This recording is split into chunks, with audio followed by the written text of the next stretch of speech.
Volop winterwaar in onze provincie, maar daar de nacht op de meeste plekken gewoon matige frost. En je hoort tot de temperatuur ik onder nul. Maar bij mij, de bal het 14 in huis, laai nog van een grut paard iepen. Dat zal de komende dagen wel oors worden.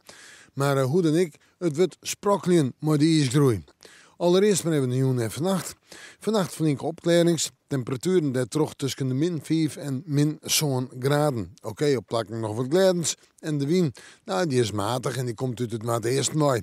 Viel nog wat koud aan. En dan morgen hoe misschien een sneeuwbuikje in het kust- en watergebied. Verder de zinnen erbij, bewolking en op de meeste plekken aardig droeg.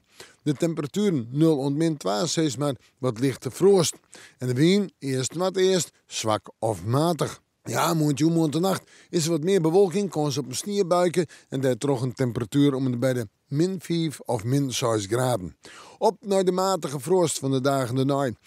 Allereerst toont je een temperatuur om bij 0 graden in. In de nacht gemiddeld min 6, matige frost. En zeggen we naar vreed, matige frost in de nacht. Min 6, min 7 misschien wel. En Oedai min 1. De koudere dag komt op sneeuw, maar min 2 graden.